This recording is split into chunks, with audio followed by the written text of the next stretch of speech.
good? Happy Friday, everybody. Okay, so I'm going to get right to it. Thoughts from the car today. I am going to be completely honest with you. I do have some notes today because this is a topic I've been thinking about for a couple of weeks now.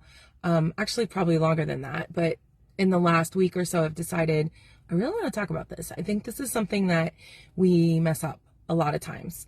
And I think it just helps us to understand our own journeys of mental wellness and emotional health and just being an overall happier, more joyful person.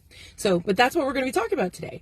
We're going to be talking about, oh, here's my notes. See, I told you, I actually have notes. So I apologize that it's not completely unscripted. I wanted to make sure I get things down because I have a lot to say.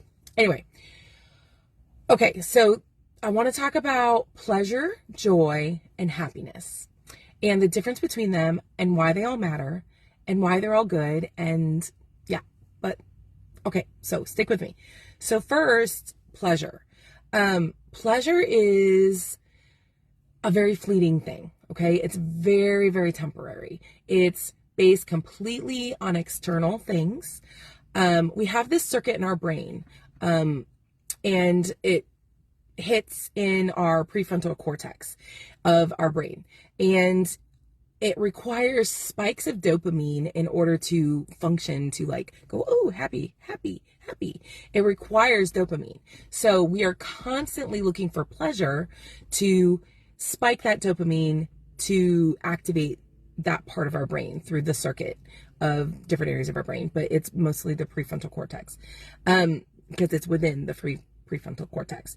So things like it has to be external actions. So like eating chocolate. Because chocolate, drinking water or drinking a beverage of some sort when you're thirsty. Sex is definitely a thing, like to fulfill lust, which hits our pleasure sector. It's super temporary, completely externally based. And the danger of pleasure seeking only in life is that it's never satisfied and could be easily hijacked. So, you get one piece of chocolate and then you want another piece of chocolate, because as soon as that chocolate melts and it's gone out of your mouth, you want more. And it can be hijacked. So if you think you're hungry sometimes, it's actually you're thirsty. So that's what I mean by hijacked, is that oftentimes we have thirst, and so our brain says thirsty, need pleasure, need the dopamine, need, to keep your body alive and hydrated. But oftentimes our brain gets confused and we seek the pleasure of food instead of drink because we're so dehydrated. So it can be easily hijacked. Pleasure can be easily hijacked. So there's pleasure. Then the second one is happiness. So happiness is a state of mind that's dependent on an outcome. So that means that it's internally and externally based. So it remains as long as the result remains, like our goals being met, and factors like this would be that it's all connected to events. So for example, like getting a new house, a new job, having a new relationship, things like that. So it's externally driven in many ways. It's affected by the external things, but it also has intrinsic, internally based as well with external. So it's internally based, but with external events. This is why I wrote notes, because I wrote that down. I wanted to remember that phrase specifically. The staying power of it is based on aligning yourself with purpose and also having emotional resiliency. But it can be affected by external factors. So this job you love that makes you happy, if you lose it, there goes your happiness, right? Because it's externally based. But then there's joy, okay? And joy is the thing that really what we all want, okay? Joy is not pleasure seeking or using energy to create happy. Because when we have goals, we have to do something about it to attain them, right? So joy is completely internally based. It's completely intrinsic, and it's not based on any external factors, which is why you can have joy, still have joy when your life is falling apart, okay? And you have joy is by being your authentic self. It's giving yourself permission to feel vulnerable, to have compassion, to give empathy, and it's without any expectation. So no expectation of self or others. And it's managing the perception that you have of your own self and managing the perception of those around you and your life around you in a way that is healthy and allows you freedom, because really that's what joy is. It's freedom, it's contentment, it's peace. It's super intrinsic. It's not something that is going to be affected by external factors. It also can be influenced by faith and spirituality, have a huge influence on actual joy, sustainable joy.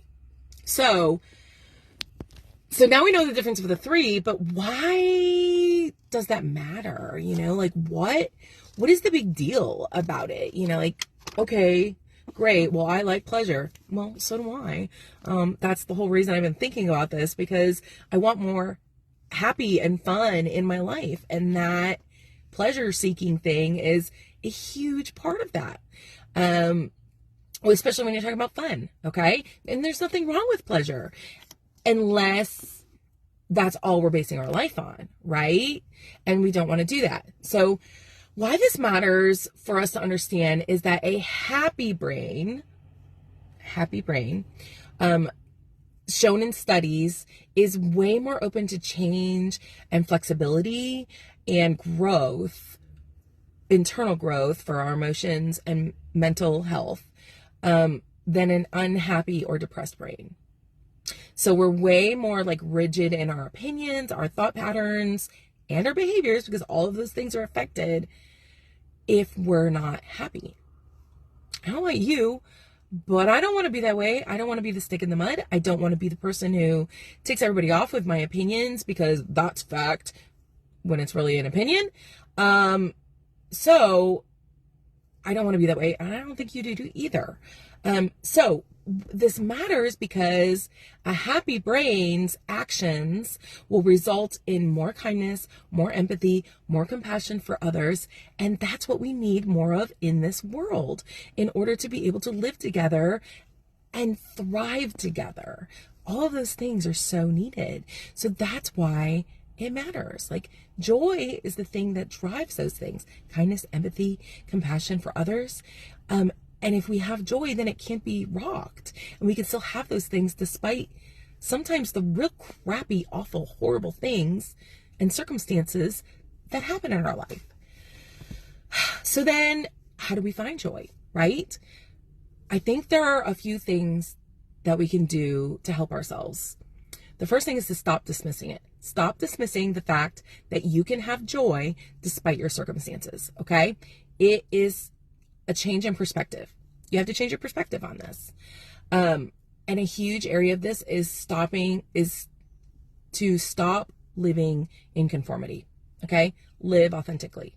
Don't stop worrying about what other people think. Hi, people pleasers. That's you. That's me, right? We're recovering people pleasers. This is a big part for us, is to stop living in conformity because it's what's expected of us.